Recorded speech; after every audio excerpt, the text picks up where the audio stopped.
बोले हमारे गुरुदेव ने नाम क्या है? बोले व्यास।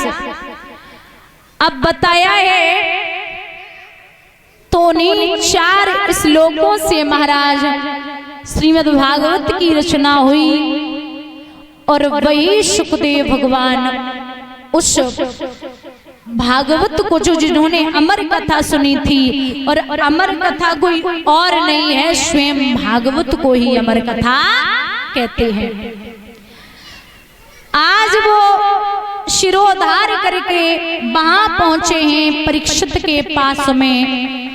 तो परीक्षित उठ करके खड़े हो गए, यहाँ तक कि महाराज स्वयं अपने बेटे को देख करके व्यास भगवान भी आसन छोड़ के खड़े हो गए। क्योंकि विद्वान चाहे उम्र में आपसे छोटा हो या बड़ा हो, लेकिन आपको उसका सम्मान करना पड़ेगा। जो आपको शिक्षा ग्रहण करा रहा, आपको समझा रहा है, चाहे वो उम्र में आपसे बड़ा या छोटा क्यों न हो, लेकिन सम्मान तो आपको देना पड़ेगा और उसको आपको मानना पड़ेगा। साष्टांग दंडवत किया। परीक्षित ने साष्टांग दंडवत किया,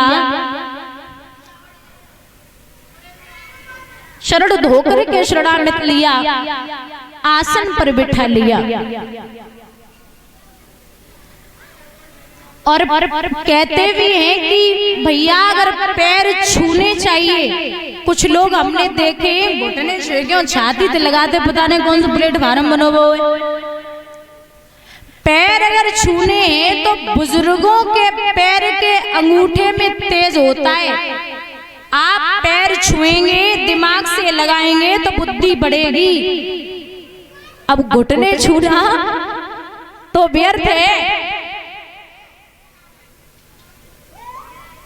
अच्छा एक बात बताओ, इतने भैया बैठे, सुबह उठ के अपने अपने माता पिता के पैर कौन कौन छूते हैं? हाथ उठाना।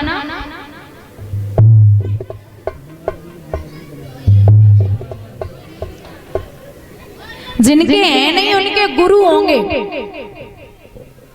जिनके हैं नहीं उनके गुरु होंगे। देखो लेकिन हाथ तो उठाने पड़ेंगे। जो नहीं छू के आते हैं या नहीं छूते हैं वो नहीं उठाए। इन कल से नियम है। देखो हम कोई बहुत बड़े विद्वान तो हैं नहीं, लेकिन तब भी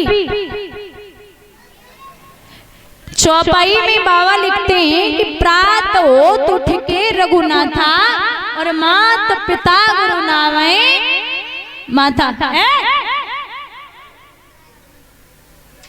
हमें दियो डंडा।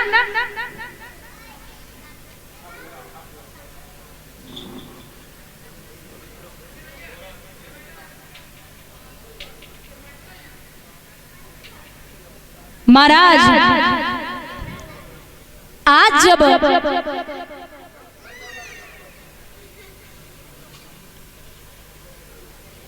परीक्षित ने साष्टांग दंडवत किया, आसन पर बिठा लिया,